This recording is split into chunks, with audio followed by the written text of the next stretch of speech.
que vamos a iniciar este recorrido a través de estos tres escritores, que son muy distintos, ¿no? Borges, Cortázar y Puig, pero vamos a tomar, digamos, como elemento en común la cuestión de qué han tomado del cine, o qué les ha dado el cine en sus vidas como escritores y, por supuesto, en sus prácticas literarias, ¿no? Entonces, vamos a hablar de cine y literatura, pero no lo vamos a hacer de la forma, digamos, convencional, es decir, de caer en el lugar común de estar trabajando sobre alguna de las adaptaciones más conocidas que se han hecho de sus textos, porque hay ya muchísimo material sobre ello, y se ha hablado también bastante. En algún momento, un director francés, François Truffaut, uno de los pilares de la Nouvelle Vague francesa, ¿no? Ese movimiento tan importante allí por la década del 50 en Francia, expresó que el problema de la adaptación literaria es un falso problema, ¿no? ¿De qué estaba hablando Truffaut? ¿A qué se refería? Bueno, a esta manía muchas veces que tienen algunos en comparar los textos literarios con las películas en términos de fidelidad, ¿no? Es decir, ese problema que surge cuando se piensa la adaptación cinematográfica sobre un texto literario en términos de fidelidad, o si se quiere, de superioridad por parte del libro.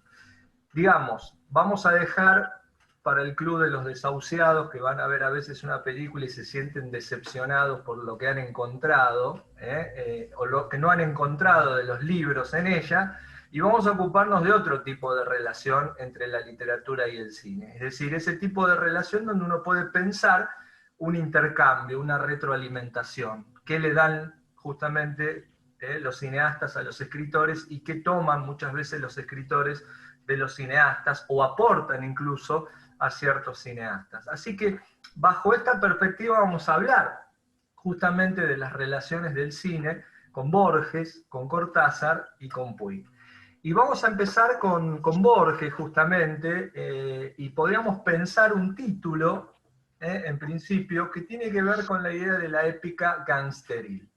Porque claro, si ustedes a lo mejor no conocen qué ha escrito Borges sobre el cine o qué ha dicho Borges sobre el cine, a lo mejor imaginarán que el joven Borges que iba a haber deslumbrado, ¿no? Como el resto de su generación, esas primeras películas que aparecían en el cinematógrafo, bueno, tal vez ustedes piensan en que estaría muy deslumbrado por una cierta vertiente del llamado cine culto, de arte, que provenía principalmente de Europa, de lugares como Francia, o tal vez estaría deslumbrado por todos los aportes del cine ruso, ¿no? Que fueron tan grandiosos en las vanguardias en la década del 20. Bueno, todo lo contrario. Borges no miraba, en principio, con mucho interés esas películas, sino que estaba mucho más concentrado en un cine de género, y específicamente el cine de gángsters, ¿sí? Ese es el principal foco de interés de este joven Borges que iba al cine. De manera tal que, siguiendo un poco los lineamientos de un libro que muestro acá y que es fundamental para entender la relación de Borges con el cine, porque allí están compilados sus escritos, este libro de Edgardo Kosarinsky que se llama Borges y cinematógrafo, hay textos muy jugosos para analizar y también una idea que es bastante central, ¿no? Que la relación de Borges y el cine ha sido, digamos, tan laberíntica e inesperada como la de sus personajes con el tiempo, ¿no? Si uno tuviera que buscar las reflexiones de Borges sobre el cine, lo que escribía tempranamente sobre el cine, tendría que ubicarse más o menos entre los años 1931 y 1944, sobre todo en las colaboraciones que hizo para la revista Sur, que dirigió Victoria Ocampo. ¿Por qué? Porque ese joven Borges empieza a plasmar ahí algunas de sus inquietudes sobre las películas que veía, los directores que le gustaban, y empieza a pensar también un sistema narrativo muy complejo que después desplegaría en sus mejores cuentos, cuya base está en esos primeros films de gángsters que veía, asombrado justamente, en la sala cinematográfica, ¿no? Entonces ahí uno puede encontrar justamente en esos años los primeros reconocimientos de admiración, sobre todo por un director, un director austríaco llamado Joseph von Sternberg. Este nombre es clave, ¿sí? Es clave y sobre todo es clave para Borges, ¿no? ¿Por qué? Porque ya a partir, digamos, de esos años reconocía, sobre todo en textos como Historia Universal de la Infamia, la admiración que tenía sobre ciertas películas de este director, que era un director austríaco, que como muchos directores, después fueron a trabajar a Hollywood. Y entre, digamos, sus principales logros, o por lo menos los más conocidos, se encuentran el de haber descubierto nada menos que a Marlene Dietrich, ¿no? La famosa actriz tan impactante, tan sugerente en varios aspectos, que en 1930 protagoniza para él El Ángel Azul, una película que fue en ese momento obviamente emblemática. Pero ¿por qué le atrae a ese joven Borges la figura de Joseph von Sternberg? Bueno, le atrae porque ahí él encuentra justamente un estilo dramático y un estilo visual, ¿sí? Que va a ser, por supuesto, esa base épica que después él va a trabajar en sus propios cuentos. Es decir, los cuentos de Borges, para decirlo, digamos, directamente, muchos de los cuentos más conocidos de él están ya en la matriz de estas películas, ¿no? De donde él ve un contenido épico, una noción del destino, una idea justamente que después va a plasmar en sus historias, ¿no? Entonces ahí justamente hay algo que los seduce, y sobre todo a partir de una película. Voy a empezar a compartir pantalla ahora, ¿sí? Por ende, ustedes deberían ver algunos fragmentos que yo voy a ir pasando. En caso de que no los vean, bueno, Victoria acá, que es un poco el faro de la reunión, me va a decir, no se ve, o algo por el estilo. En principio, debería, ¿sí? Voy a pasar unos fragmentos, un fragmento muy cortito, mientras les hablo de esta película de 1927, que se llama Underworld, o La Ley de Lampa, como la tradujeron acá, que es una película de Joseph von Sternberg que indudablemente impactó a este joven Borges, ¿no? Cuando vio justamente allí un tipo de historia, un tipo de personajes que indudablemente iban a ser decisivos para su narrativa. A ver si estamos viendo, Vicky, ¿se ve la pantalla mía?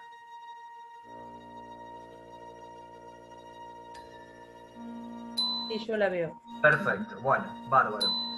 Entonces, ¿por qué esta película, digamos, La Ley de Lampa? ¿Por qué fue, digamos, una película emblemática para este joven Borges? Bueno, primero vamos a hablar un poco de la película y lo que significó el cine de gángster, ¿no?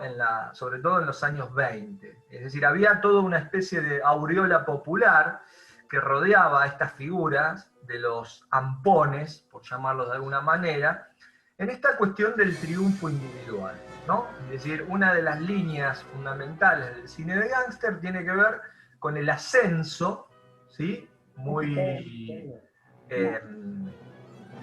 precipitado hacia una idea de confort material, de poder, que por supuesto les permitía crecer rápidamente, muy contrariamente a las posibilidades que tenían, digamos, en términos reales. Entonces, lo que hace von Sternberg es construir una historia sin ningún tipo de pincelada moralizante, ni mucho menos, y trabajando justamente la identificación del espectador con los protagonistas, que por supuesto después le iba a traer muchos problemas a las productoras estadounidenses, ¿no?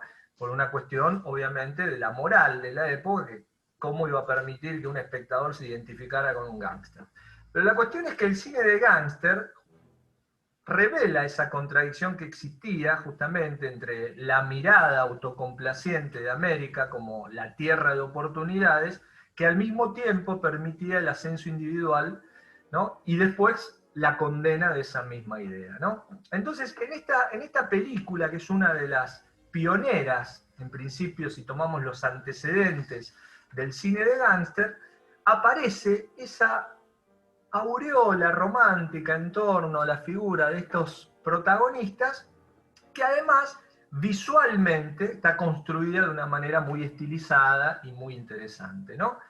La historia, por supuesto, que tuvo un éxito muy importante, a tal punto que se dice que se tenían que abrir los teatros a la noche para poder verse, había sido escrita por uno de los grandes guionistas de la época, que se llama Ben Hedge, un poco el Shakespeare de la época, que además trabajaba como periodista, escribía crónicas vinculadas con historias de gángster en la vida real, y entonces después trasladaba esos argumentos justamente a la ficción.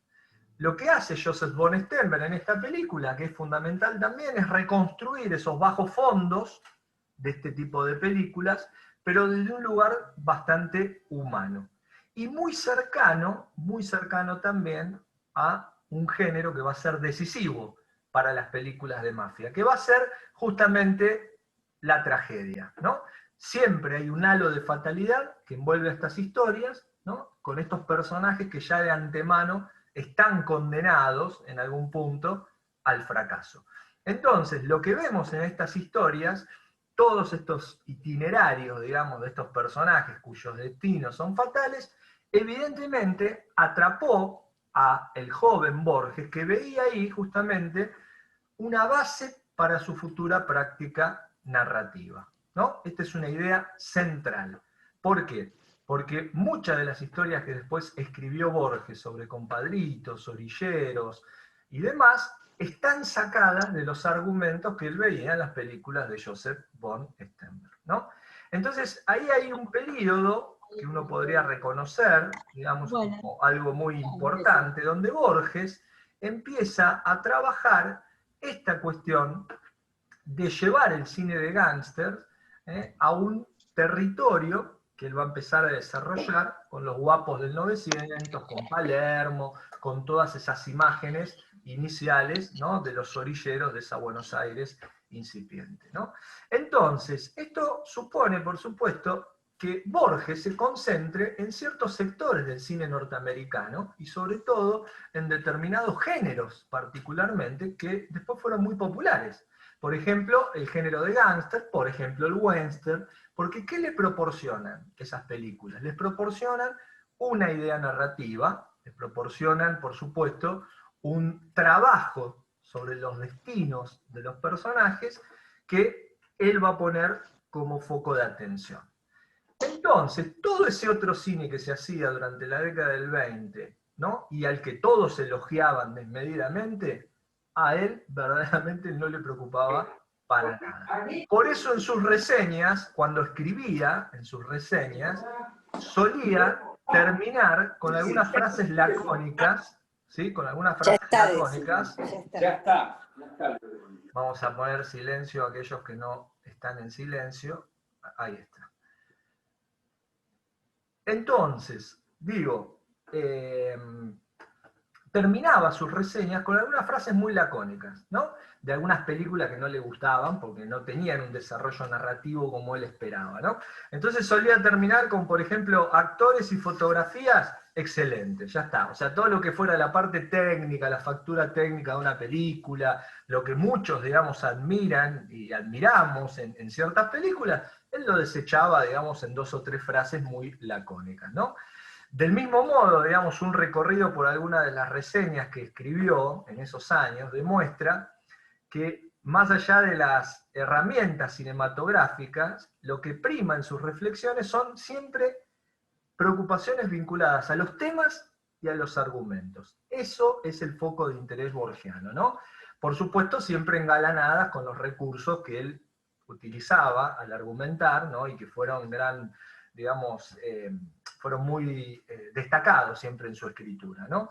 Entonces, todo lo que se apartaba de ese modelo narrativo, él lo trataba despectivamente. Y a veces con tonos totalmente virulentos. Fíjense en una reseña, por ejemplo, de 5 películas que hace en el año 1936, se refiere a las 5 películas, ¿no? Porque él hablaba muy cortito de cada una, y rescata solo dos, ¿no? Y sobre las otras restantes dice lo siguiente, cito literalmente: justifican, por no decir reclaman, el incendio del cinematógrafo en que las den. Esas lacras. Fíjense la virulencia, ¿no?, con que se refiere a las películas que reseña. Hoy, si alguien dijera eso, por supuesto, en las crónicas que se hacen cinematográficas, bueno, tendría más de un problema, ¿no?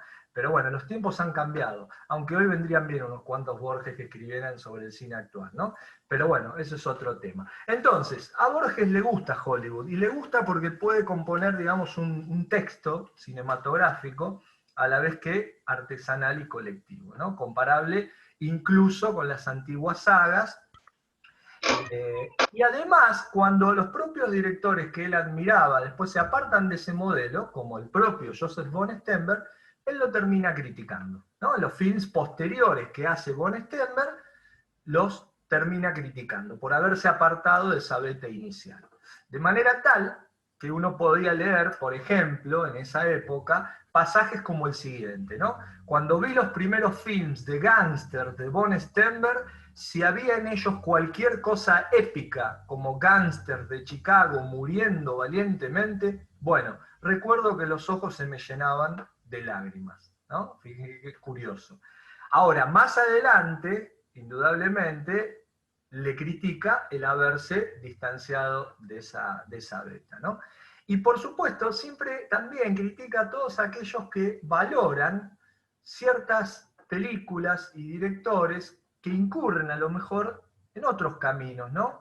En otra de las frases dice, en estos tiempos en que los literatos parecen haber descuidado sus deberes épicos, creo que lo épico nos ha sido conservado, bastante curiosamente, por los westerns. ¿Ven? Ahí aparece el otro género fundamental, ¿no? En este siglo el mundo ha podido conservar la tradición épica nada menos que gracias a Hollywood, ¿no? Entonces ahí hay un modelo, indudablemente, que él resalta, que es el modelo hollywoodense, en todo lo que tiene de esta cuestión narrativa épica, que por otro lado sabemos que a Borges le encantaba la épica y escribió mucho sobre las antiguas sagas, ¿no? Y toda la literatura épica tradicional.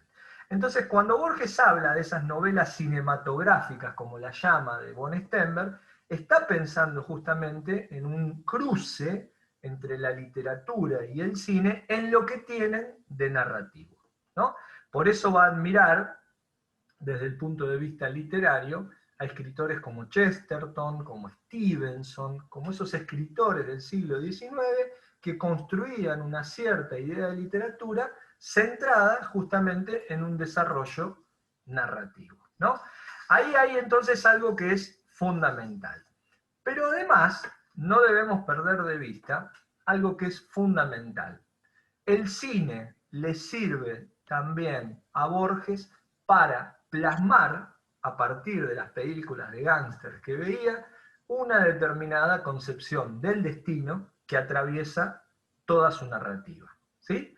Hay una idea que Borges transita recurrentemente en sus textos literarios y que tiene que ver con una concepción del destino, que él encuentra en estas películas y que después la va depurando y trabajando en sus propios cuentos. Entonces, en un texto, por ejemplo, como Discusión de 1957, uno podría leer estas cosas. Los hilos de un relato se entrelazan de vez en cuando y forman una imagen en la trama. De vez en cuando los personajes adoptan alguna actitud, entre ellos o hacia la naturaleza, que deja grabado el relato como una ilustración. Cruzó retrocediendo ante la huella de un pie, Aquiles clamando contra los troyanos, Ulises doblando el gran arco, Cristián que corre con los dedos en los oídos. Cada uno de estos es un momento culminante de la leyenda y todos ellos han quedado impresos para siempre en el ojo de la mente. Podemos olvidar otras cosas, podemos olvidar las palabras, aunque sean hermosas, podemos olvidar los comentarios del autor, aunque hayan sido ingeniosos y veraces, pero estas escenas capitales, fíjense la palabra, ¿no? Estas escenas capitales que ponen la marca definitiva de la verdad en un relato y de golpe colman nuestra capacidad de placer, las adoptamos de tal modo en la entraña de nuestra mente que ni el tiempo ni las mareas pueden borrar o debilitar su impresión. Es este el aspecto plástico de la literatura, encarnar el carácter, el pensamiento, la emoción en algún acto o actitud que impresione notablemente al ojo de la mente. Es larga la cita, pero es muy jugosa porque ahí está condensada esta idea del destino.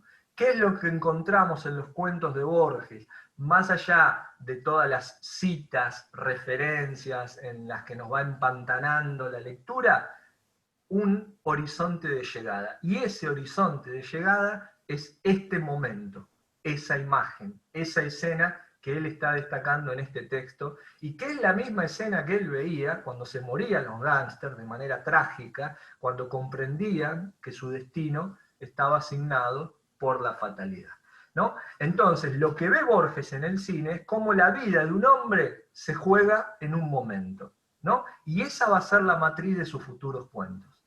Ahí hay un eje central, ¿no? ¿Y quiénes son capaces de hablar de esto? Los géneros, ni más ni menos, esos géneros que la mayoría a veces desprecia, o que mira de una manera, digamos, despectiva, pero resulta que en los westerns, resulta que en los films de gángster, puede haber mucha más filosofía que en películas que se consideran cultas, entre comillas, o muy sofisticadas. Y eso Borges ya lo entendía en la década del 30, ¿no? Entonces, en sus primeros ensayos, Borges parte justamente del lenguaje cinematográfico para desarrollar las ideas de continuidad, discontinuidad, de enumeración, de elipsis, donde el hiato importa tanto como los grandes sucesos que todo el mundo repite en el discurso de la historia, ¿no? Entonces, esos son los momentos que busca Borges en sus cuentos y que ha visto en las películas, ¿no? Por eso cuando uno, por ejemplo, lee los cuentos que él consagró a resignificar y reescribir, el Martín Fierro en su momento, ¿no? Dos de ellos fundamentalmente. Uno se llama Biografía de Tadeo Isidoro Cruz, donde él toma el personaje de Cruz, amigo de Martín Fierro, y le inventa en una página y media una biografía, una vida previa que nadie conocía, ¿no?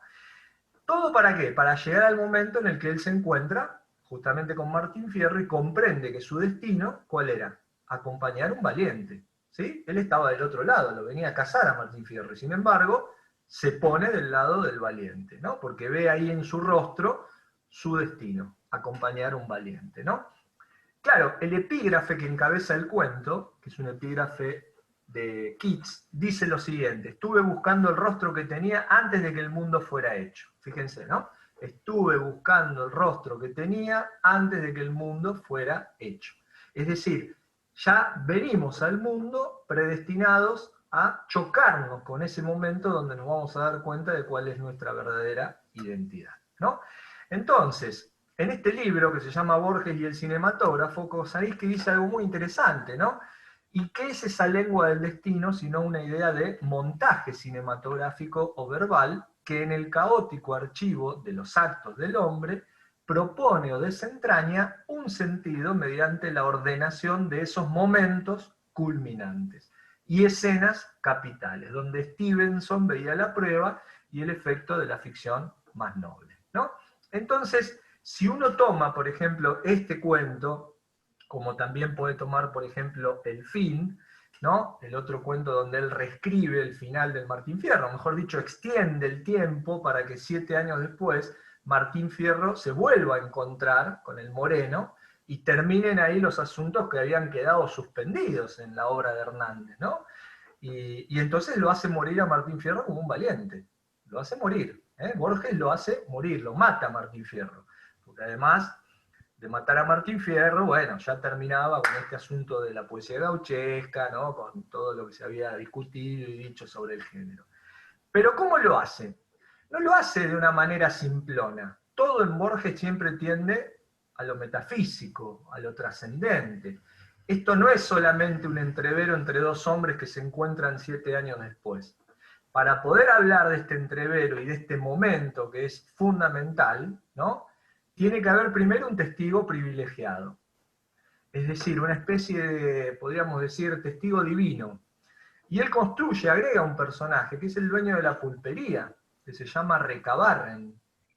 Y Recabarren tiene un problema, es hemipléjico, no se puede mover prácticamente, y lo único que puede hacer es mirar a través de una ventanita por donde se ve la llanura, ¿sí? Pero no es la llanura que vamos a ver después en Puig, que es un espanto. Es la llanura como si fuera una especie de, bueno, marco trascendente, ¿no?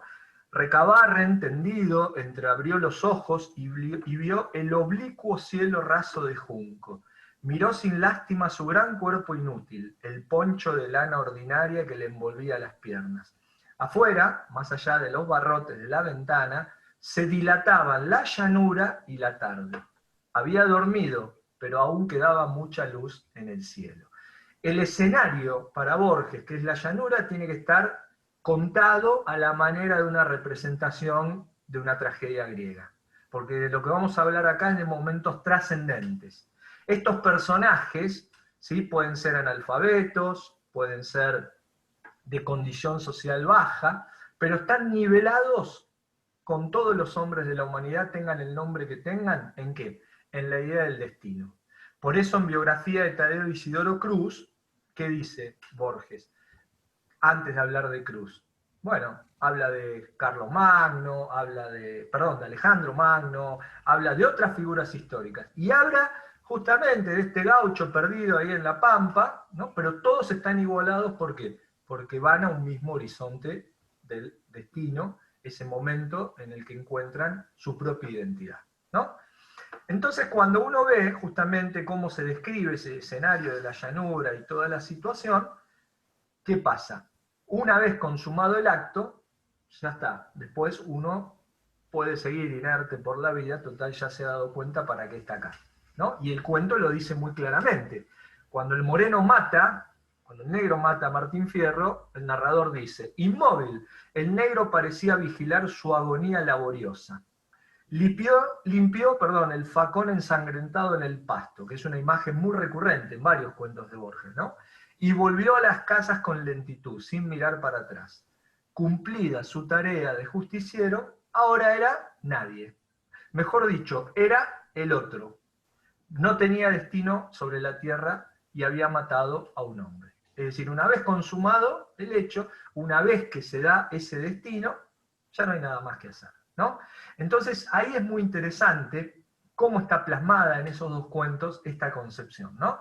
En biografía de Tadeo Isidoro Cruz, donde él nos va distrayendo con una supuesta biografía de Cruz, que parece una parodia del discurso histórico, llegamos a ese momento fundamental donde el narrador dice, cualquier destino, por largo y complicado que sea, consta en realidad de un solo momento, el momento en que el hombre sabe para siempre quién es. Bien, Tadeo Isidoro Cruz supo quién era una vez que miró a Martín Fierro y se identificó con ese valiente, ¿verdad? Entonces, ahí tenemos algo que es muy interesante, porque esta idea del destino, que tiene que ver con un momento y tiene que ver con una imagen, se va a repetir muchísimas veces en los cuentos de Borges, ¿sí? Sean de la naturaleza que procedan, ¿no? Y en las mismas reseñas que Borges escribe justamente sobre las películas que le gustan, también destaca eso.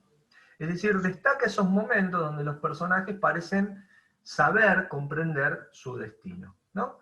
Por ejemplo, cuando habla de una película de John Ford, del año 35, que se llama El Delator, él, además de criticar su color local, porque no le gustaba nada que tuviera que ver con el costumbrismo, ni mucho menos, y algunos excesos, dice, admiro la escena del delator que despilfarra sus 30 dineros por la triple necesidad de aturdirse, de sobornar a los terribles amigos que son tal vez sus jueces y que serán al fin sus verdugos, y de verse libre de esos billetes que lo están difamando, ¿no? Y después destaca algunos aspectos fundamentales, pero ¿a dónde apunta siempre? Fíjense, siempre apunta a momentos, ¿no? Son momentos como flashes que a él justamente le provocan esta admiración, porque en esos momentos se define el destino de los personajes.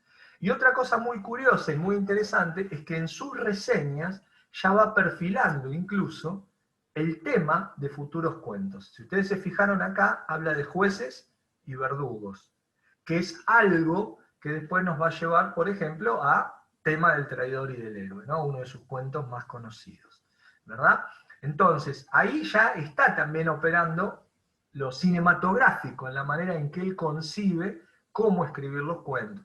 Ni hablar, que sería otra arista para desarrollar, cómo influye también la cuestión de lo cinematográfico en sus traducciones, ¿no? Ahí en las clases que da Piglia sobre Borges, hay un momento maravilloso que lo habrán visto, y que Piglia refiere a cómo traducía Borges. Bueno, lo que no le gustaba sacaba, ¿no? Cortaba, hacía como un montaje también, y lo llevaba todo para su propio terreno.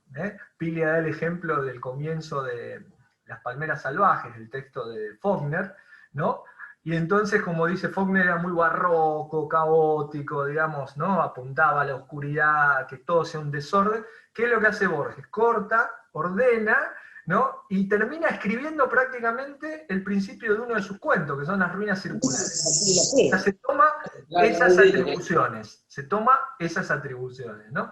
Es decir, traduce como se monta en el cine, ¿no? Bueno, ahora, para cerrar Borges, que por supuesto da para muchísimo más, pero la idea era justamente tomar en este escritor la impronta del cine de gángster, me voy a referir a un cuento que está incluido en el Aleph, que es de 1949, y que se llama El Muerto. Porque El Muerto, como otros cuentos de él, es un claro ejemplo de cómo va trasladando todas las claves del cine de gángster a el entorno de los compadritos, de los orilleros, ¿no? De toda esa barbarie que él veía, por supuesto, o imaginaba del otro lado de la verja, siempre, ¿no? Por supuesto, pero había algo fascinante ahí para contar y para ver. Entonces, en El Muerto, cuando uno empieza a leer el cuento, no puede dejar de pensar justamente que hay un mismo esquema de ascenso y caída del protagonista, como se da en las películas de los gángsters, ¿no? Donde todo es muy lindo al principio y después se desciende vertiginosamente a la muerte, al fracaso, al olvido o lo que fuere. Entonces, este cuento está reescrito con los códigos de los gángsters, pero trasladado a los orilleros, ¿no? Y ciertos signos clave se van insertando en el relato, donde uno va asociando, ¿no?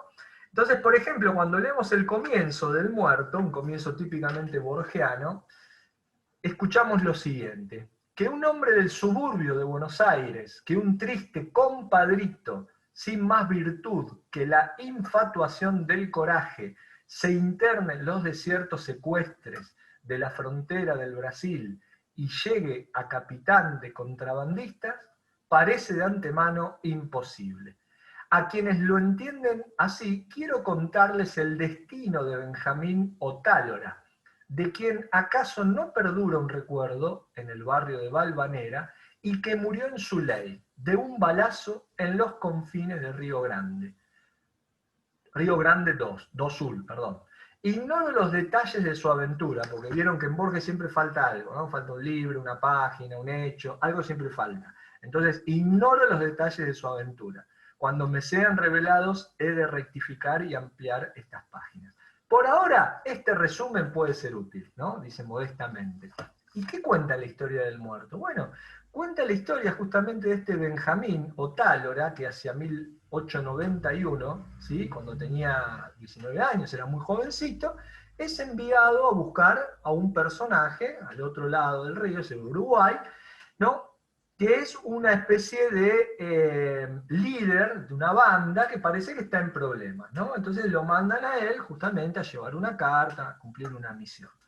A medida que avanza el cuento, uno va viendo que este personaje de Benjamín Otálora va ascendiendo en poder, ¿sí? Va ascendiendo en poder, se va como infiltrando en ese grupo, va obteniendo favores justamente de Bandeira, que es el líder, y lo van como protegiendo, ¿no? Como si fueran estos gángsters principiantes que van accediendo al poder progresivamente. ¿Qué empieza a incorporar Borges en el cuento que nos hace pensar justamente en el cine de gángster? Todos los signos que aparecen ahí. Por ejemplo, las señas particulares de los personajes. Ustedes recordarán Scarface, ¿no? Las dos versiones, tanto la de 1932 como la de 1983, ¿no? La marca en la cara. Bueno, acá también tenemos personajes con cicatrices. Acevedo Bandeira, aunque fornido, tenía, bueno, describe en un momento que tenía justamente la cicatriz que le atraviesa la cara, ¿no? Que es un adorno más. como el negro bigote cerdoso, ¿no? Ya tenemos ahí eso. No hay armas en principio, pero sí también hay facones, hay cuchillos, ¿no? Y también, ¿qué es lo que hay? Bueno, lo que hay es femme fatale, o sea, mujeres, acá hay una pelirroja, que es la mujer del líder, y que después, por supuesto, va a tener su encuentro amoroso con este personaje joven, que sigue ascendiendo en el poder, y además de ascender, se propone él ser ahora contrabandista y desplazar al líder. O sea, ¿qué aparece acá también? La cuestión de la ambición desmedida de estos personajes que, como los gángsters, van queriendo llevarse el mundo por delante, ¿no? Como el Tony Montana de Scarface, ¿no? De Brian De Palma, y por supuesto no tienen ningún tipo de impedimento. El mundo es tuyo, dice Scarface, ¿no? En un par de escenas, tanto en la versión del 32 como del 83. Ahora bien, todo esto que incluye, como en las películas de gángster, lealtades, traiciones, en un momento, y rituales también, ¿no? En un momento, por supuesto, se termina. ¿Y por qué se termina? Porque quien iba detrás de una misión que consistía en desplazar y matar a un líder, termina siendo él, como dice el título, el muerto, ¿no? Y hay un momento donde el personaje comprende esto, que es ese momento donde comprendemos nuevamente el destino que nos toca. Otálora comprende, antes de morir, que desde el principio lo han traicionado, que ha sido condenado a muerte, que le han permitido el amor, el mando y el triunfo, porque ya lo daban por muerto, porque para Bandeira ya estaba muerto. Suárez, casi con desdén, hace fuego. Fíjense qué hermoso final, porque Suárez casi con desdén hace fuego, eso ya no importa, es el remate, ¿no? Es la coda, el destino ya estaba escrito. Ahora solo falta el verdugo que lo haga y listo, que es lo de menos. Entonces, fíjense cómo a partir de un cuento que está ambientado en un lugar reconocible dentro de la zona del Río de la Plata, con toda su estilización, por supuesto, borgiana, reescribe los códigos de una película de gángster, ¿no? Entonces, para sintetizar y concluir con Borges, lo que tenemos justamente es esa idea de que él busca en el cine esa épica, ese modelo narrativo del cine de género que le permita trasladar y plasmar esa noción del destino. Noción del destino que va a estar incluso en sus primeros textos. Hay un libro de Borges que se publicó no con su consentimiento, porque Borges ya había fallecido, pero bueno, María Kodama dio los permisos correspondientes, y para nosotros que investigamos y nos encanta Borges es muy bueno leer esto, pero a él le hubiese agarrado un síncope seguro, ¿no? En este libro que se llama Borges en revista multicolor, están todos los textos que él firmaba con seudónimo y escribía en el diario Crítica, de muy jovencito, cuando era poeta, pero todavía no estaba muy seguro como narrador. Y es muy interesante porque acá ya aparecen los argumentos primigenios de muchos de sus cuentos famosos, como por ejemplo La intrusa, tema del traidor y del héroe, ¿no? Y ahí uno puede ver también cómo él va depurando el sistema narrativo hasta convertirse en el gran escritor de ficciones que todos conocemos. Conclusión, una arista posible, indudablemente, de todas las que podemos trabajar con Borges. En Borges está la cuestión de la épica gangsteril. Eso es lo que a él le importa. Antes de pasar al cronopio, a don Julio, quiero saber si alguien tiene alguna pregunta, alguna inquietud, alguna duda sobre esta primera parte, o quieren comentar algo. Ahí Andrés decía con el hermano del negro, claro, exactamente, refiriéndose al final, 7 años después, cuando el hermano del negro viene a buscar venganza. Un negro que había matado a Martín Fierro en la primera parte, ¿no? Lógico. No sé si alguien quiere hacer alguna observación, pregunta, duda. ¿Venimos bien? Por ahora sí, ¿se entiende?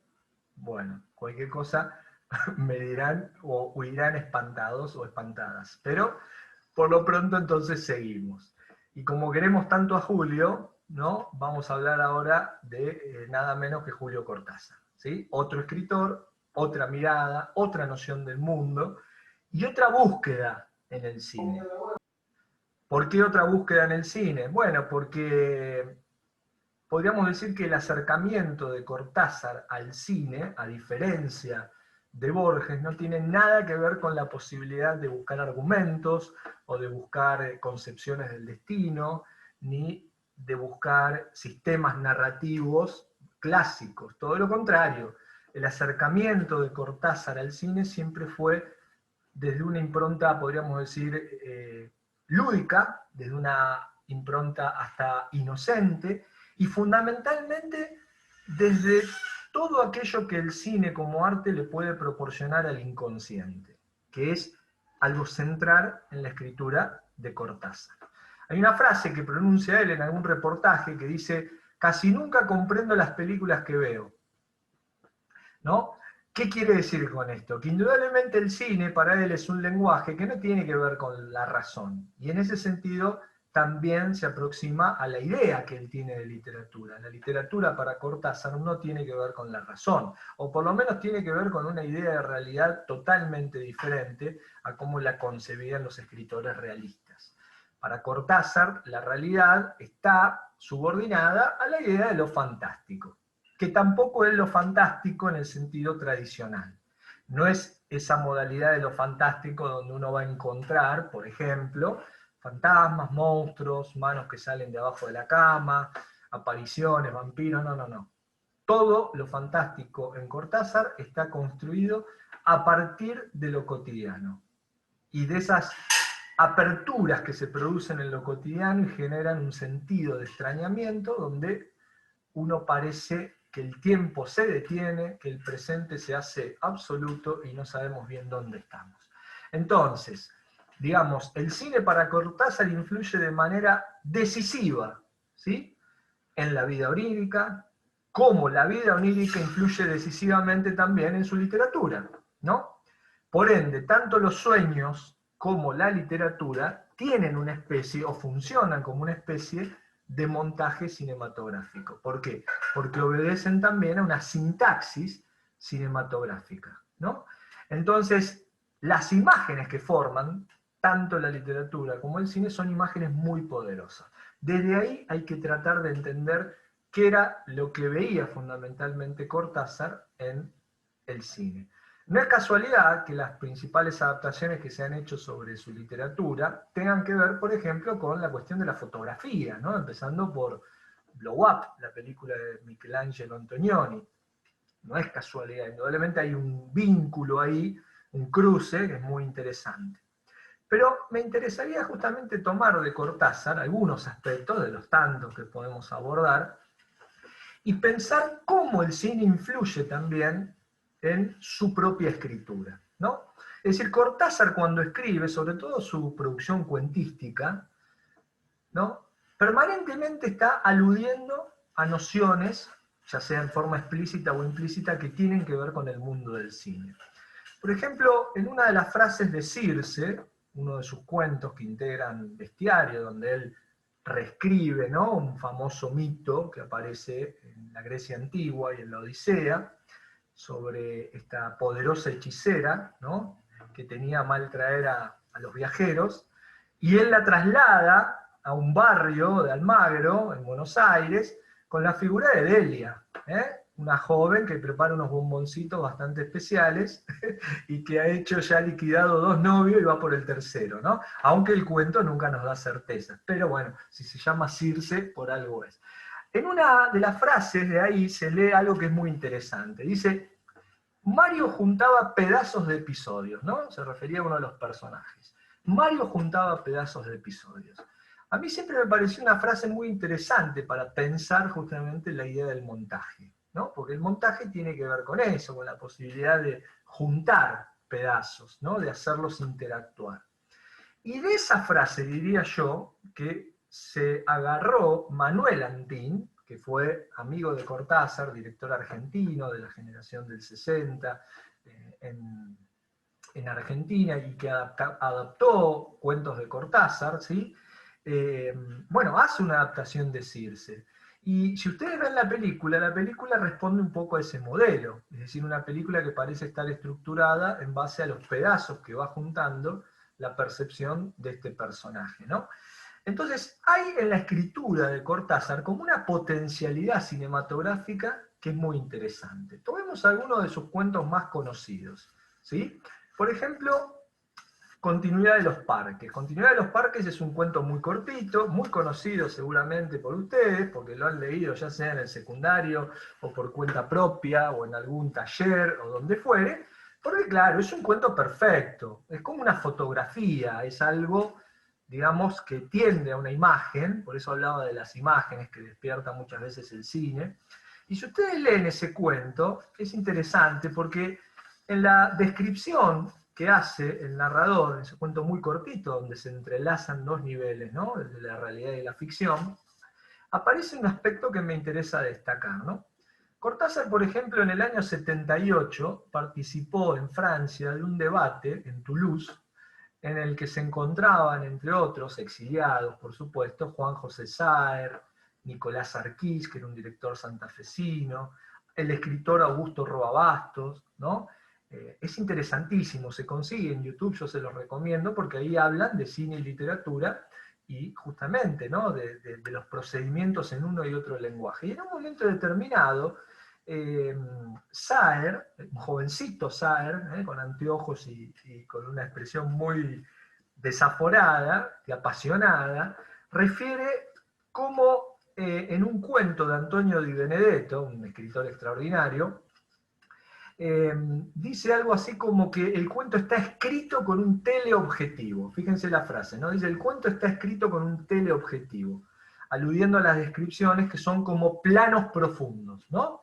En ese texto de Di Benedetto. O sea, ¿qué está haciendo? Está cruzando el charco de la literatura, el cine, del cine, la literatura, para ver cómo se retroalimentan, cómo uno puede escribir influenciado por un lenguaje que construye visualmente determinadas escenas que después pueden ser también trasladadas al ámbito de la literatura, ¿no? Entonces, en el fondo, ¿de qué está hablando Roa Bastos ahí? Está hablando de las influencias indudablemente recíprocas de ambos lenguajes, ¿no? De cómo se imbrica, de cómo la literatura se ve influenciada por el cine. Entonces, cuando uno lee, por ejemplo, un cuento como Continuidad de los Parques, ve que hay un potencial visual enorme, ¿no? Y que incluso podemos captar una dimensión cinematográfica, como si hubiera sido escrito como una especie de teleobjetivo, de cámara-ojo, ¿no? Fíjense si no en las breves descripciones que forman parte de esa puesta en escena, porque no deja de ser una puesta en escena, donde se nos invita a visualizar a partir del detalle, ¿no? De la ubicación de los elementos en el espacio, ¿no? Es decir, como si fueran planos cinematográficos. Vieron que los planos cinematográficos pueden ser generales, primeros planos, primerísimos primeros planos, cuando son detalles, bueno, etc. Entonces, por ejemplo, uno lee en un determinado momento del cuento lo siguiente, como si fuera la escritura hasta de un guión, ¿no? Dice, habla del estudio donde estaba leyendo este hombre, estudio que miraba hacia el Parque de los Robles. Imagínenlo como un plano general, ¿no?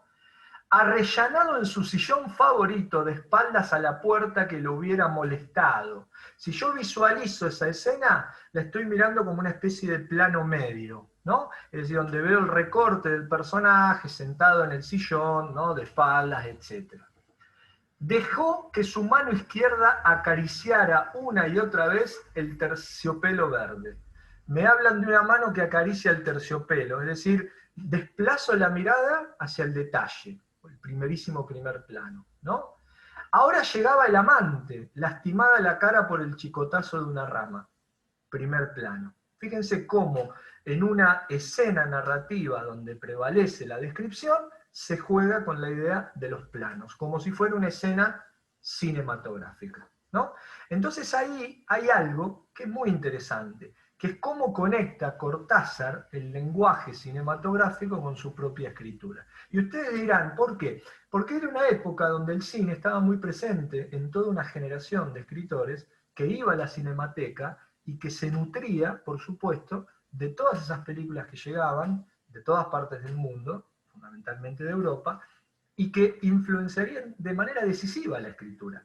Sobre todo esta generación del boom latinoamericano, de todos estos escritores dispersos por el mundo, ¿no? Exiliados generalmente de sus países, o autoexiliados, como en el caso de Cortázar, que veían en el cine también una forma que podía contribuir a su propia escritura. Si vamos a tomar otra noción que para el cine es fundamental, la cuestión de la mirada y la cuestión del tiempo, bueno, ni hablar de cuentos que en Julio Cortázar, por supuesto, están asociados también a una idea del tiempo y a una idea de la realidad. Dice Cortázar en alguno de sus reportajes sobre el concepto de la realidad lo siguiente. Voy a compartir pantalla ahora con ustedes para que podamos ver este fragmentito de la famosa entrevista a fondo, que es conseguible, por supuesto, y que se ha visto tantas veces, incluso ahora en una versión restaurada. Bueno, esto en realidad te ha traído de vuelta la pregunta anterior, porque tú has hablado de lo fantástico. Y es ahí justamente donde se sitúa la noción que yo tengo de la realidad, y que creo que era lo que tú querías saber anteriormente. Sí, toda esa serie de cuentos de bestiario son los primeros cuentos en que yo me sentí relativamente seguro de haber dicho lo que quería decir. Son cuentos fantásticos, pero lo que pasa es que la noción de fantástico es una noción que también el diccionario, ¿no?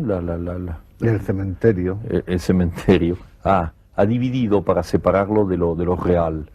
Yo he dicho por ahí, y te lo repito porque creo que es bastante ilustrativo, que una de mis tristezas de niño fue cuando, habiendo leído una novela de Julio Verne, que es uno de mis maestros, que extrañamente, en vez de ser una novela de anticipación científica, era una novela fantástica, porque por primera vez planteaba el tema del hombre invisible, que luego Wells volvió célebre.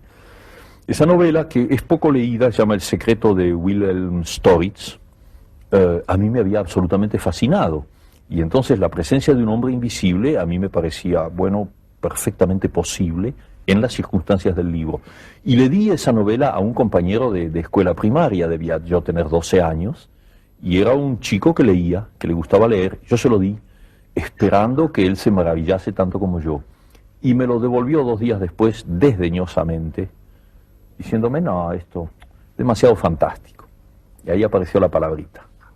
Entonces, ese día, sin poder racionalizarlo, en mi ignorancia de niño, yo me di cuenta oscuramente que mi noción de lo fantástico no tenía nada que ver con la noción que podía tener mi madre, mi hermana, mi familia y mis condiscípulos. O sea que descubrí, y era un poco penoso, que yo me movía con naturalidad en el territorio de lo fantástico sin distinguirlo demasiado del territorio real. Claro. Es decir, que sucedieran cosas fantásticas en los libros o que pudieran sucederme a mí en la vida, eran hechos que yo asumía sin protesta y sin escándalo. Y me encontré envuelto ya en un sistema social donde eso sí es un escándalo y se lo reduce inmediatamente de manera racional, diciendo, bueno, es una casualidad, es una coincidencia. No, es una excepción. ¿Ves? Todas las maneras de echar hacia atrás lo que te está amenazando por otros caminos que los caminos de la lógica. Bueno, ahí tenemos una exposición perfecta que podemos trasladar incluso a la misma mecánica de sus relatos, ¿no? Donde él va construyendo todo un sentido del extrañamiento a partir de lo cotidiano. Es decir, lo fantástico ligado a lo cotidiano, ¿no? Dice, para mí era una forma de realidad que en determinadas circunstancias se podía manifestar, pero no era un escándalo dentro de una realidad establecida, ¿no? Para otros sí, para él no. Entonces, ¿de qué habla acá? Justamente de una realidad que por momentos parece elástica, que por momentos parece expandirse, ¿no? Como si el presente se congelara, se detuviera, y esa percepción sobre la realidad es la que él después, por supuesto, plasma en sus propios cuentos, ¿no? Lo cual lo hace todo muy, muy interesante y al mismo tiempo muy inquietante. Pero hay un aspecto de la literatura de Cortázar que lo emparenta con el cine y que es la cuestión de la suspensión temporal. La idea de la suspensión temporal, ¿no? Al cine se le llama ese arte del presente, porque por un momento uno congela la noción del tiempo, ¿sí? Y parecen borrarse las coordenadas en la sala oscura y demás. Bueno, esa idea del cine es muy acorde también a lo que propone Cortázar, sobre todo cuando él valora, en los cuentistas que admira, y después lo hace en sus propios cuentos, esta posibilidad de dilatar el tiempo, ¿no? De perder la noción del tiempo, como si todo se transformara en un presente absoluto. ¿Qué es lo que leemos, por ejemplo, en La Autopista del Sur? El cuento que escenifica un embotellamiento, ¿no? Un embotellamiento que es digamos, una acción posible, sobre todo en esas autopistas europeas, ¿no? Que puede ocurrir. Sin embargo, como todas las historias de Cortázar, eso después se transforma ¿en qué? Se transforma en un tormento, en una pesadilla. ¿Por qué? Porque se va dilatando desesperadamente y es el mismo lenguaje el que nos hace entrar en ese pantano de desesperación, ¿no? Entonces, es muy interesante, por ejemplo, en La Autopista del Sur, seguir todo ese mecanismo de cómo él va trabajando la idea de dilatar el tiempo, ¿no? Ya desde la primera escena. Y el ritmo que le imprime, por supuesto, a esa sucesión de significantes y de acciones, ¿no? Al principio la muchacha del Dauphin había insistido en llevar la cuenta del tiempo, aunque el ingeniero del Peugeot 404 le daba ya lo mismo. Cualquiera podía mirar su reloj, pero era como si ese tiempo atado a la muñeca derecha o el bip bip de la radio midieran otra cosa. Es decir, la fila de autos se detiene, se suspende, ¿no? Como el paso del tiempo. Todo se transforma en un presente. Las horas acababan de superponerse por ser siempre la misma en el recuerdo. Ya nadie llevaba la cuenta de lo que se había avanzado esos días o esos días, ¿no? Como en una sala de cine, podríamos agregar, la noción del tiempo se suspende. Y acá vamos a tener, dentro, por supuesto, del efecto de lo fantástico, hasta partos que se producen, ¿no? En medio del embotellamiento, o el paso de años, sin que sepamos por qué pasaron los años, y estamos siempre en el mismo lugar, ¿no? Entonces ahí hay algo muy interesante justamente, ¿no? En cómo entra en juego esta cuestión. Para Cortázar, indudablemente, hay algo que es fundamental, como les decía, que es la posibilidad de encontrar en las películas elementos que le permitan conectar esta cuestión de lo onírico, de lo inconsciente, ¿no? O que en determinados momentos se produzcan incluso escenas epifánicas, reveladoras, ¿no? De la misma manera que él en sus cuentos, digamos, postula personajes que en determinados momentos creen ver algo, como si fueran apariciones. Así nacieron los cronopios, ¿no? De historias de cronopios y de famas. Él dice que fue a un teatro y vio unas figuras y ahí ya pensó en los cronopios, ¿no? Bueno, esa facilidad, digamos, para inventar a partir de estas imágenes epifánicas. Entonces, cuando él tiene que trabajar, por ejemplo, sobre sus propios cuentos, sobre sus propias adaptaciones, suceden cosas muy interesantes. Sobre todo en el intercambio que él hacía con Manuel Antín, ¿no? En las adaptaciones que hizo Antín de sus propias historias, ¿no? Entonces, en una película reciente que se llama Cortázar y Antín, Cartas Iluminadas, de Cynthia Rachmir, bueno, ahí vemos justamente una exploración sobre ese vínculo que tuvieron ambos, y vemos también la forma en que Cortázar pensaba las traslaciones a la pantalla de sus propias películas, Vamos a ver esta escena, vamos a compartir otra vez, para que vean qué era lo que opinaba justamente sobre la adaptación de Circe, nada menos que con Graciela Borges, de la cual estaba perdidamente enamorado. ¡Qué divino! Tiene que haber el lado diabólico, pero a la vez tiene que haber la mujer que, en fin, el espectador podría quizá tener la oscura impresión de que esa mujer diabólica encierra en sí una especie de protesta contra su propia condición. Hay que evitar todo maniqueísmo con Delia. Si la mostramos excesivamente negra, al espectador no le va a interesar, a nadie le interesa una película en la que una persona es culpable de entrada, aunque no se sepa de qué es culpable.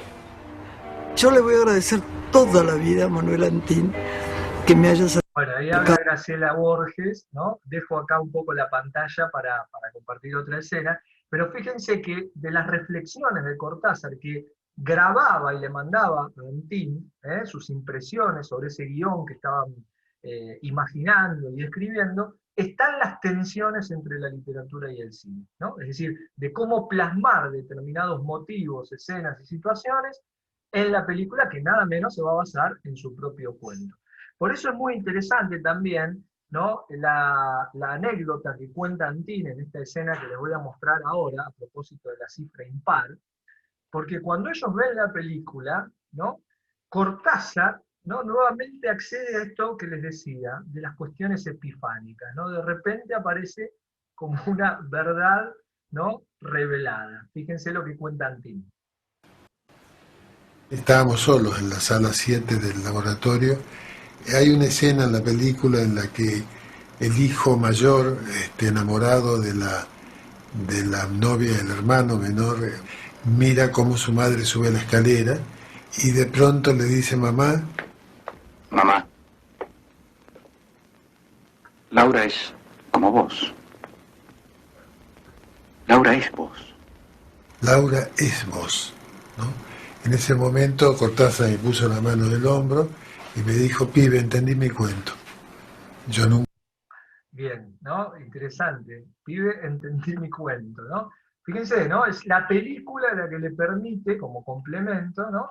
Acceder a una dimensión que a lo mejor él como escritor no había visto en su cuento, en su historia, ¿no? Y al mismo tiempo le permite ver cómo una película puede captar, más allá de la fidelidad que tenga o no con su fuente literaria, una forma, ¿no?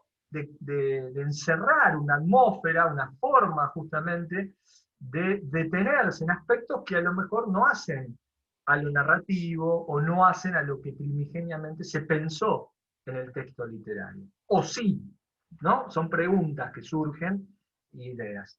Entonces ahí hay algo muy interesante. La otra conexión de Cortázar con el cine, para ir cerrando este segundo bloque, es la vinculación que él ha tenido con otro cineasta extraordinario, que es Luis Buñuel.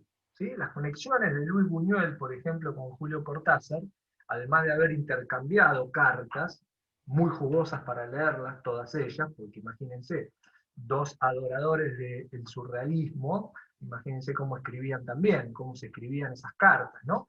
Pero hay un vínculo muy fuerte, sobre todo en esta idea de que tanto Buñuel como Cortázar han trabajado la posibilidad de generar un efecto de lo fantástico, ¿no? Un efecto de lo siniestro, si se quiere, enquistado en la propia realidad.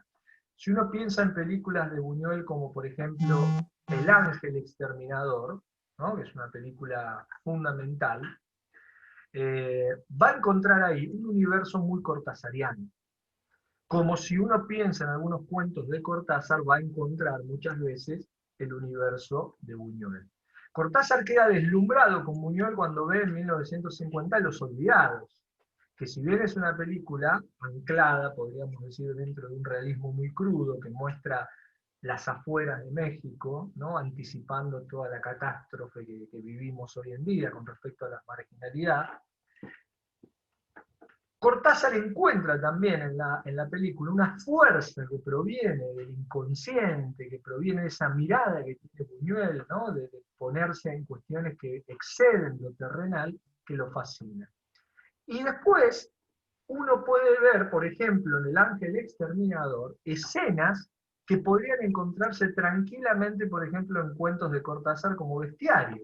Es decir, estos burgueses que están encerrados, ¿no? En esa mansión, en El Ángel Exterminador, sin que sepamos por qué, ni por qué no pueden salir, pero de alguna manera se van asfixiando en ese espacio, ¿no? De repente tenemos, por ejemplo, qué sé yo, animales caminando, como si nada, como en Bestiario, de Julio Cortázar, hay un tigre por la casa, sin dar demasiadas explicaciones, ni saber bien por qué se produce eso, ¿no? Hay cartas, por supuesto, que se han escrito, ambos, donde hablan de cine, hablan de literatura, perdón. Y entonces, incluso hay en algún momento proyectos de adaptación. Buñuel siempre quiso adaptar un cuento de Cortázar, que se llama Las Ménades, que es un cuento que está en Final del Juego, de 1964. Es un cuento extraordinario, como la mayoría de los cuentos de Cortázar, donde nosotros tenemos a un hombre que entra a un concierto, ¿no? A escuchar la orquesta del maestro. No se nos dice el nombre, ¿no? El maestro. Y entonces, desde el momento en que entra y se sienta, su mirada es la de una especie de ojo cámara, ¿no? ¿Por qué digo esto? Porque se distingue del público progresivamente a medida que va avanzando el cuento, ¿no? Y entonces lo que uno ve es que, por un lado, está la masa de personas de la alta sociedad que acude a ver el espectáculo, y por otro lado está este hombre que, apartado, está viendo con su camarita, ojo, qué es lo que va pasando ahí. Y lo que va pasando ahí es que todo se va tornando extraño. Es decir, los aplausos, la histeria colectiva, el victoreo hacia la orquesta del maestro, termina transformándose en una especie de masacre colectiva contra el artista. Mientras tanto, este hombre ve todo ese apocalipsis desde su lugar, ¿no? Y entonces oye, ve todo el espectáculo de una manera, por supuesto, donde lo fantástico nuevamente surge de lo cotidiano. Bueno, cuando Buñuel tuvo la intención de adaptar Las Ménades, Cortázar se mostró muy feliz, por supuesto, porque era un cineasta que admiraba, ¿no? Y le escribe una carta, justamente, ¿no?, contándole y expresándole su gratitud. Finalmente el proyecto no se dio, lamentablemente hay que ver qué iba a hacer Buñuel con eso, pero bueno, indudablemente era algo para pensar. Y el último eslabón que me gustaría relacionar con Cortázar parte también de una escena que les voy a mostrar, muy conocida, no sé si tiene subtítulos, pero me importa más que nada que vean la imagen, que es la siguiente, una película que... Quiet, everybody! Lights!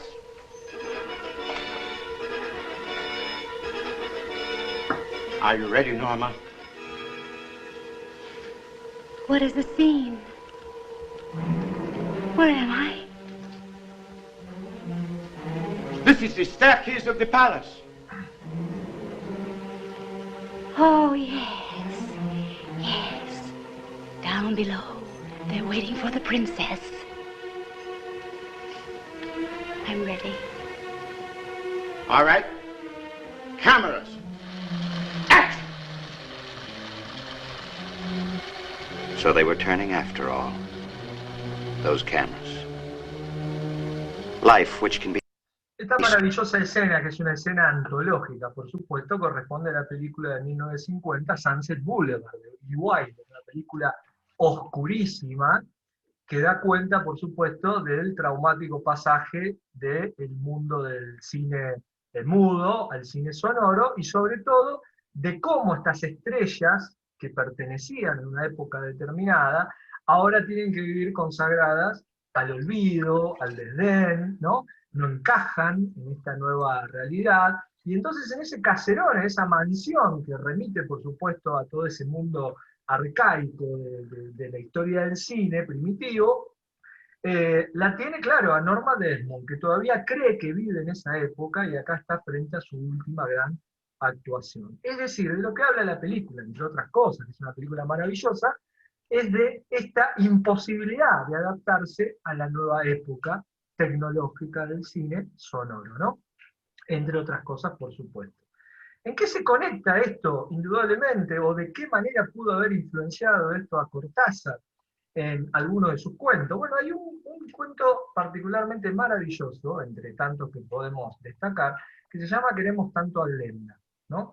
Queremos tanto a Glenda es la historia, justamente, de un grupo de fanáticos que empieza a ver en su actriz preferida un ocaso, ¿sí? Un ocaso, no solo desde el punto de vista físico, sino también desde el punto de vista actoral. Entonces, a medida que avanza el cuento, nos damos cuenta de que verdaderamente lo que tienen planeado es liquidarla, ¿no? ¿Para salvar qué? Para salvar nada menos que su imagen.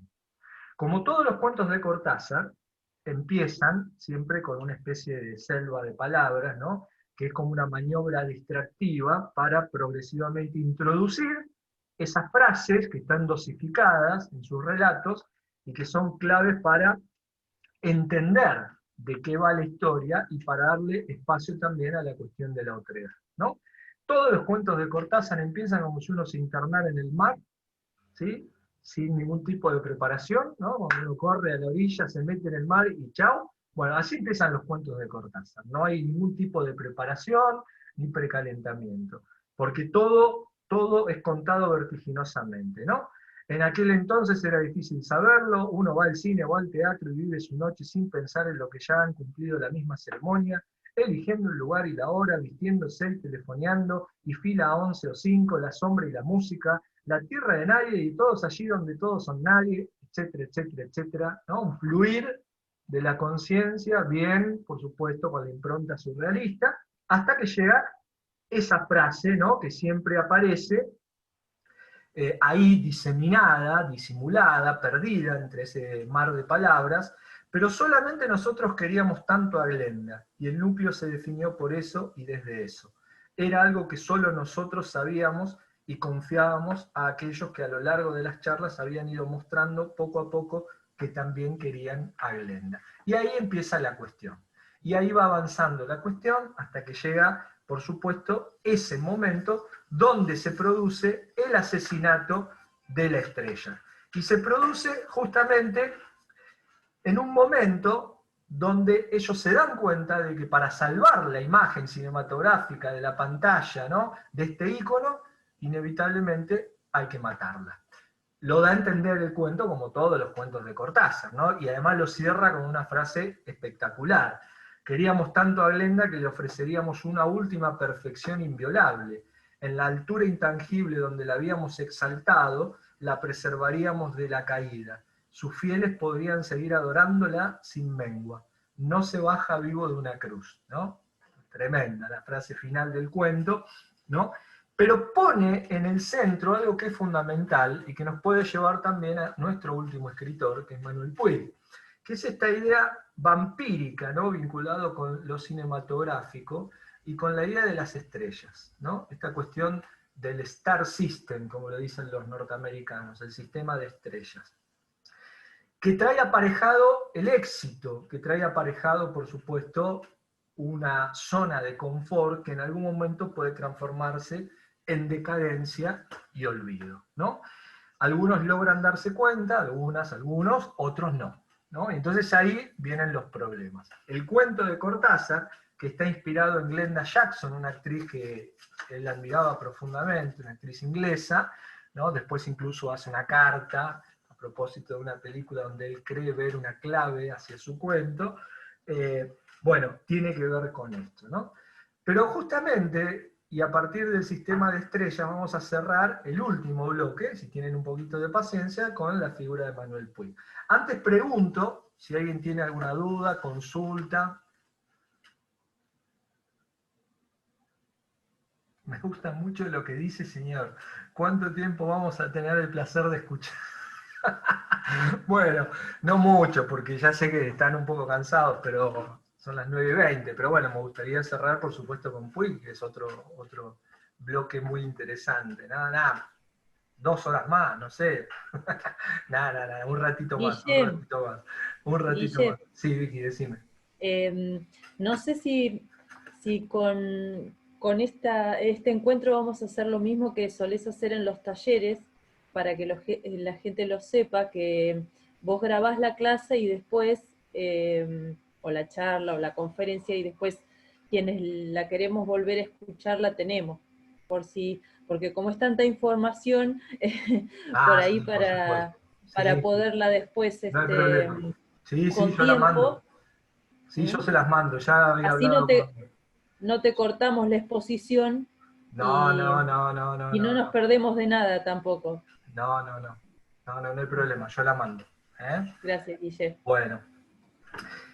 Terminamos entonces con Puig, a propósito justamente de esta idea de las estrellas cinematográficas. Por supuesto, Puig es el que más relación tiene con el cine. De hecho, el cine uno lo puede encontrar en sus novelas y en sus cuentos y en sus escritos de manera diseminada por todos lados, ¿no? En todas las referencias posibles, desde los personajes, las situaciones, los espacios, etcétera, etcétera.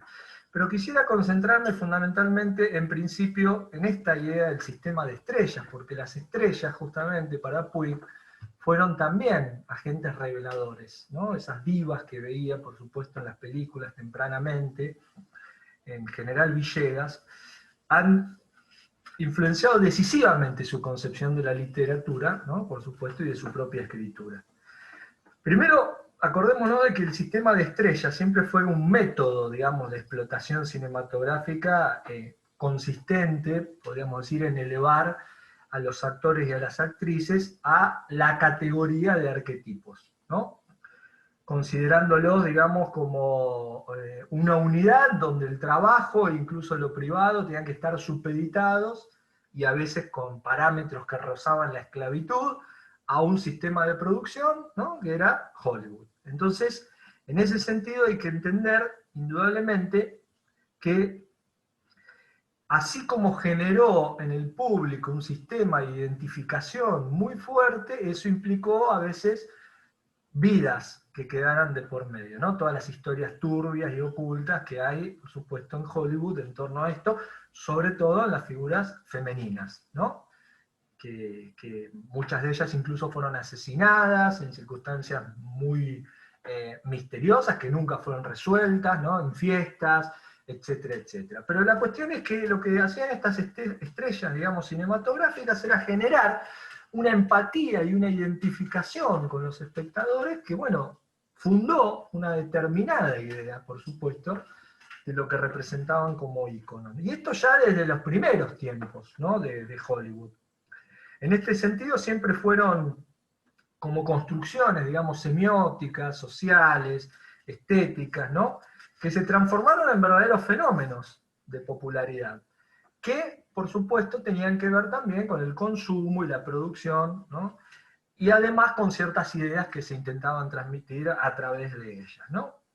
Entonces, claro, uno puede tomar, por ejemplo, casos conocidos de la historia del cine y ver cómo fueron, ¿no? Mutando en su condición de estrellas hasta convertirse en otras cosas, por ejemplo, ¿no? Hay un análisis muy interesante, por ejemplo, de Jane Fonda, en este sentido, en un libro, que analiza como 4 etapas de su carrera, ¿no? La primera, dice, empieza como una chica glamorosa con el americanismo heredado de su padre. Segundo, se asocia con Roger Vadim y adquiere un carácter más sexual y provocativo, ¿no? La época de Barbarella, no sé si recordarán esa película que hizo en su momento, ¿no? Tercero, se acerca a posiciones políticas radicales y se junta con un Pantera Negra, ¿no? En un momento de su vida. Y cuarto, hace poco, porque este libro se escribió hace mucho, pero todavía tiene sus cosas, Jane Fonda ahora volvió un poco al activismo y demás, se casa con el dueño de la CNN y da clase de gimnasia. Es genial, ¿no? Todas las mutaciones. Bueno, pero ella, digamos, vivió para contarlo y para experimentarlo. Pero hay muchas chicas jóvenes que han quedado en el camino, en esa máquina voraz que es Hollywood, ¿no? Pero bueno, bien valga, digamos, esta introducción para hablar un poco de cómo influyó esta idea de estrella en Manuel Puig y en su literatura. Yo creo que hay uno puede tomar, digamos, muchísimos textos de Puig, ¿no? Incluso de los más conocidos, pero, por ejemplo, los textos que se compilaron en Los ojos de Greta Garbo, ¿no? Que es un compendio de unos cuentos que él publicaba en una revista italiana de moda y actualidad en Italia en 1990 sobre cine, ¿no? Con un poder de síntesis que a lo mejor en otras novelas uno no advierte, pero que acá sí. Bueno, él habla acá de películas, ¿no? y ficcionaliza situaciones del cine y demás, de una manera muy simple, muy sencilla. Y ahí hay algo que dice el prólogo de José Amícola, que es muy interesante sobre el Puig, ¿no? Y expresa lo siguiente, en un momento determinado. Dice, la diva cinematográfica es descubierta efectivamente por el escritor como la encarnación viva de la encrucijada entre un espíritu de época y un logro artístico. Los rostros de las divas, propagados al infinito por la industria del cine, condensan así para Puig la magia de un tiempo perdido, que él sentía irrepetible, pero que buscaba apresar con la misma obsesión de aquel Proust que mojaba la magdalena en el té para recuperar las imágenes del pasado.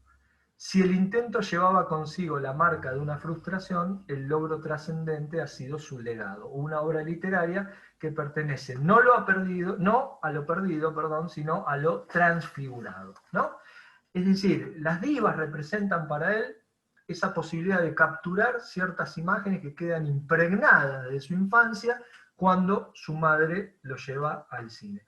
Por eso, en este texto que se llama Los ojos de Greta Garbo, hay cuentos muy jugosos que recrean, por supuesto, situaciones que tienen que ver con la vida, justamente, de estas figuras, ¿no?, que él veía en las películas.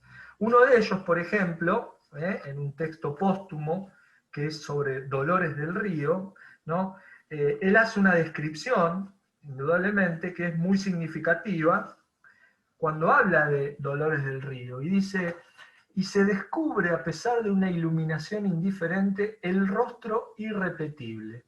En ese momento nace un mito, y sin duda la máscara más duradera de la historia del cine. El rostro que aún hoy, a 50 años de iniciada su carrera de Hollywood, asombra al público por la firmeza y finura de su trazado, ¿no? ¿De qué está hablando Puig ahí? De la fotogenia, que es un concepto fundamental en el cine. Es decir, esta capacidad que tiene el cine para inmortalizar determinados rostros, gracias a que funciona como un dispositivo atravesado por la luz y por la mirada, que puede inmortalizar a personas como nosotros de carne y hueso, pero encontrar un aura en la pantalla que no podemos ver en la realidad. De eso habla Puig cuando se refiere justamente a estas divas del cine clásico que aparecen, por supuesto, en todos sus textos, ¿no? Incluso en estos textos uno puede encontrar uno, fundamentalmente, donde él habla del fin de la literatura y va contando todo su itinerario como escritor, ¿no?, de cómo comenzó por el terreno del cine y después se fue volcando a la literatura, ¿no? Estertores de una década, Nueva York, 1970, también es una miscelánea muy interesante, donde uno puede ver textos donde Puig oficia como ese chico al que le gusta el cine y le apasiona el cine, y ¿qué hace? Clasifica las divas, junta figuras, recorta, ¿verdad? Todo lo que tiene de esa inocencia tan hermosa que cualquier cinéfilo sabe que ha estado siempre presente en su vida, ¿no? Guardar figuritas, hacer fichas, recortar, clasificar, y él dice toda una clasificación de las divas, por ejemplo, en un texto que se llama A bordo del Hollywood Nueva York Express, ¿no? A pocos días incluso de la muerte de Joseph von Sternberg, él hace también una crónica, ¿no?, homenajeando al director, pero no busca lo que busca Borges, no le interesa en lo más mínimo lo épico narrativo de von Sternberg. ¿Qué es lo que le importa? El ángel azul, porque el ángel azul dio nacimiento nada menos que a Marlene Dietrich, ¿no?, una de las tantas divas también reivindicadas, ¿no?, en la literatura de Puig. Pero bueno, sin duda, el texto a veces clave que se comenta, sobre todo por la adaptación cinematográfica que se hizo, es El beso de la mujer araña, ¿no?, de 1976, que es como el punto culminante también de su relación con el cine. Tal vez podríamos decir el más conmovedor, dado que son dos hombres que están sobreviviendo en el espacio de una cárcel, ¿no?, y que sobreviven inclusive a partir de la fantasía que les proporcionan las películas, ¿no? Entonces, publicada durante el comienzo del horror de la dictadura, ¿no?, argentina, pero prohibida, por supuesto, la novela acá, es muy interesante el dispositivo que establece Puig, ¿no? Porque el cine le sirve como punto de fuga. Y acá hay una idea fundamental, es decir, la posibilidad de que el cine surja como un espacio de fuga, y la posibilidad de que exista siempre alguien para contar historias, para contar argumentos. Es decir, si uno puede entender, por ejemplo, la manera en que Molina disfruta del cine en todo lo que tiene de relato, ¿no?, de poder como relato, pero también de sensualidad, de fetichismo, ¿no?, toda la evocación que hace de las películas que cuenta, de las protagonistas y demás, ahí tenemos justamente el centro, me parece a mí, de la literatura de Puig, ¿no? Esta idea de privilegiar los relatos. Por eso en sus novelas y en sus textos siempre, desde la tradición de Rita Hayworth, aparecen personajes que cuentan historias, ¿no? Ahí lo tienen a Toto contando historias todo el tiempo, ¿no? Que siempre habla de las mismas divas, de Norma Shearer, de la película El Gran Ziegfeld. Se la pasan contando argumentos, ¿no? Porque son las narraciones las que permiten subsistir en un mundo hostil, Y entonces son también las narraciones, como el cine, una forma de evadir una realidad. ¿Y cuál es esa realidad? General Villegas, ni más ni menos, ¿no? Esa pampa que tampoco es la pampa de Borges, es una pampa totalmente seca, a la que él le llama un western al que yo había ido por error. Imagínense que a Puig nunca le gustó el western, porque el western le recordaba, por supuesto, a General Villegas, que va a ser Vallejos en sus ficciones, ¿no? Y entonces, cuando él describe, indudablemente, a Villegas, lo hace desde un lugar totalmente despectivo, porque Villegas le recuerda que el autoritarismo, le recuerda la falta de agua, la falta de oxígeno, de aire, ¿no? Donde es un martirio para un chico, que además es diferente, porque tiene una elección sexual diferente, vivir en ese orden patriarcal, ¿no? Donde predomina el autoritarismo. ¿Y qué es lo que lo saca de eso? Su madre y el cine, ¿no? Son los puntos de fuga, y desde ese momento tenemos un escritor que se la pasa huyendo de la autoridad, o de un sentido de la autoridad, ¿no? En un sentido, digamos, del autoritarismo. Y es muy interesante justamente cómo se da esto en todo el recorrido, ¿no? Desde el lugar desde donde él parte. En la tradición de Rita Hayworth, uno de los personajes, Paquita, dice, maldita sea la Pampa, ¿no? Cuando está rememorando una carta que le escribieron sobre Galicia, ¿no? Y entonces se lamenta, maldita sea la Pampa. Claro, la Pampa era nada, la nada misma para Puig, prácticamente la nada misma, ¿no? Pueden ver, por ejemplo, en YouTube esa entrevista a fondo, ¿no? Como la de Cortázar, donde él lo explica muy bien y de manera muy clara, ¿no? Lo que representaba eso. Ahora, cuando él se va, cree que puede desarrollar una carrera cinematográfica. Y entonces, ¿a dónde se va? Se va a Italia. En Italia incluso trabaja en Cinecittà, colabora como guionista, trabaja como asistente, se codea con grandes directores, ¿sí? Y sin embargo, ¿sí? Tiene una actitud totalmente honesta, porque estando en una zona, digamos, de posibilidades de trabajo, él no encuentra su condición de artista ni su voz en lo que hace. Primero, porque la escritura de los guiones que hacía, dice, era un desastre porque se la pasaba copiando los argumentos de las películas que había visto. Primera cuestión. Segundo, iba a la Universidad de Cine y estaba todo el mundo embelesado con el neorrealismo. Y él se da cuenta que el neorrealismo en ese momento es un dogma, es decir, una autoridad. Es un dogma que dice que no hay que filmar historias como lo hacen los estadounidenses, que lo que hay que hacer es mostrar la realidad, tal como esta, Es decir, cuando el neorrealismo se transforma en un dogma, el tipo tiene la valentía y la actitud de huir también de esa autoridad. ¿Y cómo descubre la literatura? Casi accidentalmente, escribiendo un guión, empieza a pensar en un personaje de ese general Villegas, y el tratamiento de ese personaje termina convirtiéndose en 60 páginas que iban a ser, bueno, un poco el boceto de su primera novela. Es decir, que ingresa a la literatura y encuentra su voz en la literatura a partir del cine, pero huyendo de un determinado tipo de concepción de cómo hacer cine. Cuando todos defendían la realidad en el neorrealismo, él defendía las divas que había visto, por supuesto, en las películas hollywoodenses en su temprana edad.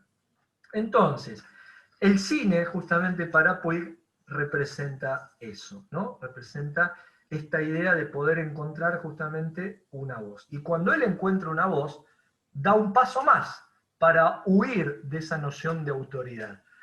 ¿Cuál es? Bueno, disolver, romper con la idea de un narrador omnisciente. ¿Qué es el narrador omnisciente para la literatura?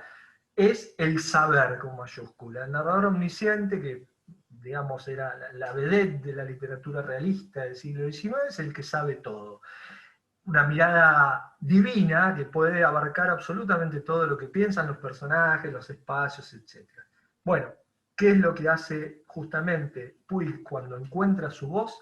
Es difuminarla en muchísimas voces, confundirlas con distintos géneros discursivos que provenían de estratos populares, que otros escritores, por supuesto, ni consideraban y que para él representaban una materia totalmente interesante. La telenovela, el folletín, los boleros, etcétera, etcétera. Y con eso, construye justamente una literatura donde pulveriza la idea de omnisciencia. Y donde la idea de montaje tiene que ver con trabajar con voces y con alguien que está detrás, pero ese alguien que está detrás prácticamente es invisible. Aparece con puntos suspensivos de vez en cuando, con algunos silencios, ¿no? Pero nada que ver con esa idea de autoría. Y en eso se opone incluso a todo un movimiento literario en ese momento muy fuerte, que era el del boom latinoamericano, ¿no? Y es un outsider prácticamente, porque no saben muy bien qué hacer con Puig tampoco, ¿no? Quienes estudian en ese momento el canon de la literatura, el campo intelectual, etc. Entonces, para cerrar, esta idea, ¿no? Esta idea de cómo funciona justamente en Puig esta posibilidad de contar historias, de tomar, ¿no?, las imágenes de esas divas, de esas primeras películas, y defender justamente una serie de formatos y géneros populares que alimentan y están siempre en toda su literatura. Por eso, varios años después, uno de sus personajes, Molina, refritaba también, ¿no?, como todos los personajes que poblaron sus historias, argumentos de películas que había visto y que le habían impresionado, ¿no? Ya cuando Puig era un escritor consumado, ¿no? Porque El beso de la mujer araña ya aparece en un momento, digamos, donde Puig es conocido. En esta idea de reciclar materiales, recontextualizarlos y poner en cuestión las barreras entre lo oculto y lo popular. Otro eje fundamental. Romper con ese autoritarismo que dice qué es lo oculto y qué es lo popular, qué es el arte mayor y qué es el arte menor, ¿no? Y ya lo dice Molina en la novela, ¿no? Lo dice. El bolero dice un montón de verdades, ¿no? En un momento le dice a Valentín. Y para dejar, digamos, conforme incluso a los eruditos, a continuación, el protagonista dice, cita a Pascal, ¿no? Dice, hay razones del corazón que la razón no entiende, ¿no? O sea, los boleros por un lado, Pascal por el otro, lo culto, lo popular, y bueno, ahí está Manuel Puig justamente en esa operatoria que lo hace desprenderse no solamente del campo intelectual de la época, de lo que dicta generalmente el canon, ¿no?, sino también de toda esta idea de la demanda del mercado, y además de la herencia de la tradición y de la sombra de escritores como Borges, ¿sí?, a quien nos referimos, por supuesto, en el primer bloque. Así que bueno, 21:37, había más imágenes y escenas para mostrar, pero lógicamente, antes de que huyan despavoridos, doy por concluida mi intervención. Pregunto si alguien quiere decir algo o quiere preguntar algo. De todos modos, tienen mi mail por si quieren ampliar, Guillermo. preguntar. Sí, Adolfo. Sí, esto que planteabas de Puig y General Villegas me hizo acordar que Villegas cada tanto se reinventa, y hace 10 años 3 muchachos violaron a una chica de 14 años y la filmaron, y ese video lo difundieron en todo el pueblo. Bueno, al final fueron condenados, pero esas prácticas perversas no desaparecen del todo. Sí, digamos, claro, digamos que lo que exponía Puig y contaba, por supuesto, indudablemente estaba basado en una realidad que tiene que ver con ese lugar y con tantos lugares donde el sistema patriarcal es tan férreo, ¿no?, y tan agobiante que permite que se sigan generando uno de esos crímenes. Igual es un lugar muy especial, porque es un lugar donde han ocurrido atrocidades, incluso algunas muy conocidas. Hay un actor de telenovelas también, ¿no?, que estaba casado, y creo que fue acusado incluso de matar a una actriz también, y él era de Villegas. Tiene su historia Villegas, sí, yo tengo un amigo de Villegas que siempre lo cargo por eso. Pero bueno, tiene una historia bastante tremenda. Sí. y aún hoy siguen pasando esas aberraciones. Bueno, Guille, no quiero cercenar la posibilidad de No, nadie no, de está bien. preguntar. Nos están apremiando los tiempos. Mañana a las 10 de la mañana continúa el segundo día de la feria, que los invitamos a todos. Y bueno, sí, te reitero el pedido del envío de la grabación de hoy para quienes tuvieron que retirarse antes, porque están desde muy temprano algunos. Sí, lógico. Y avisarles que va a estar también cargado en el canal de YouTube de la Feria del Libro. Y de paso, si me lo permitís, y si no también, porque Guillermo está dictando un taller que comenzamos en agosto y se extiende hasta diciembre, todos los jueves, precisamente sobre estos 3 escritores, que él sintetizó heroicamente en 1 hora y media. Sí. Así que hacemos así un juego de retroalimentación de feria y talleres como de cine y literatura. Bueno, Acá gracias. todos los comentarios son elogiosos. Menos mal. De verdad, si alguien quiere decir algo muy cortito, pero estamos cortos con los tiempos. Sí, si igual está el mail mío para que me puedan escribir, no hay problema. El que quiere escribir o consultar acerca de algún material o algo, ningún inconveniente. Muchísimas gracias por todo. Muchas gracias a vos, Guillermo. Muchas gracias a vos, ustedes por Guillermo. estar a esta hora. Bueno, No, por muchas favor. gracias. Adiós. Muchas Muchas gracias. gracias, Guille. Chau, chau. Chau, chau. Chau. Nos vemos.